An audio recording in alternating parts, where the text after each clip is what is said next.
Hello guys, আসসালামু আলাইকুম। কেমন আছেন সবাই? আশা করি সবাই ভালো আছে। তো স্কুল থেকে এসে এভাবে মেয়েটা শুয়ে আছে, কারণ ওকে এখন রাখার মতো আমার সময় নাই। কারণ আমি যদি ওকে নিয়ে বসে থাকি আমার কোনো কাজই হবে না।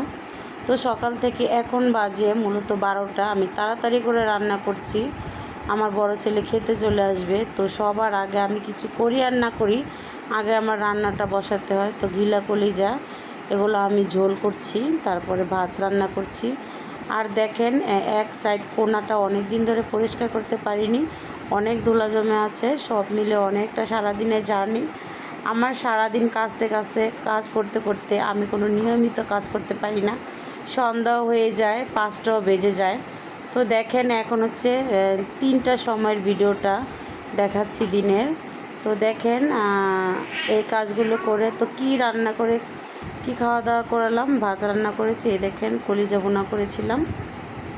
তো আমার ভিডিওর কোনো অংশ যদি ভালো লেগে যায় লাইক কমেন্ট শেয়ার করে চ্যানেলটির পাশে থেকে যাবেন, আর সুন্দর সুন্দর কমেন্ট করতে ভুলবেন না। তো এখান দিয়ে আমি কাপড়ও কাচ্ছি, মানেই আমি চারোদিকেই কাজ করি, 12টা হাত আমার বানাতে হয়। তো মাশাল্লাহ দেখেন একটু কাজ গুছিয়ে নিয়েছি, কোনাটা একদম ফ্রেশ করে ফেলেছি। তো আগে যেমন দেখিয়েছিলাম এমন তো না। তো থাল বাসনগুলো সুন্দর করে ধুয়ে নিচ্ছি। তো আমার গলাটা ভাঙা আছে, জানি না কেন গলাটা ভেঙে যায়, গলাটা ঠিক থাকে না। তো তোমরা বলবে কেন আসলে সবসময় গলাটা ভাঙা থাকে আমার। তো কুরচুনগুলো এখানে ধুয়ে নিলাম।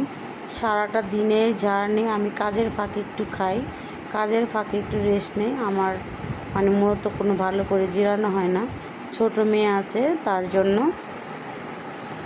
তো এই দেখো থাল বাসনগুলো সুন্দর করে ধুয়ে নিলাম। এখন এই রুমের বিছনাটা তুলবো। এই যে মশারির কাভারটা, এখানে মূলত মশারিটা আমি ধুতে দিয়েছি। এইটার ভিতরে যদি মশারিটা রাখা যায় ময়লা কম হবে, সেই জন্য আমি এটা কিনে এনেছি। ওই রুমের জন্য একটা নিয়ে আসবো। তো কমেন্টে জানাবে যে এটা কিনে আমি কি ভালো করেছি নাকি। তো এই রুমটা দেখেন কোনো রকম মানে গুছিয়ে নিলাম। ওইখান দিয়ে আমার মাটা কান্না করছে, তো তাড়াহুড়া করে এই ঘরটা ঝাড়ু দিয়ে নিলাম। তো সারাদিন মূলত আমার দৌড়ের উপরে থাকতে হয়, এরকম একটা অবস্থা। তো আমি কিন্তু সকালের বাসি ঘরটাও ঝাড়ু দিতে পারিনি। এখন বাজে বিকেল 3টা সাড়ে 3টা, এখন আমি এই রুমটা ঝাড়ু দিয়ে নিচ্ছি। একা হাতে আমার সব কিছু সামলাতে হয়। তো যাদের ঘরে ছোট ছোট মামনি আছে, বাচ্চারা আছে, তারা তোমরা অবশ্যই বুঝবে যে একটা মায়ের কী স্যাক্রিফাইস করতে হয় সারাদিন। ভালো থাকবে সবাই, আল্লাহ হাফেজ।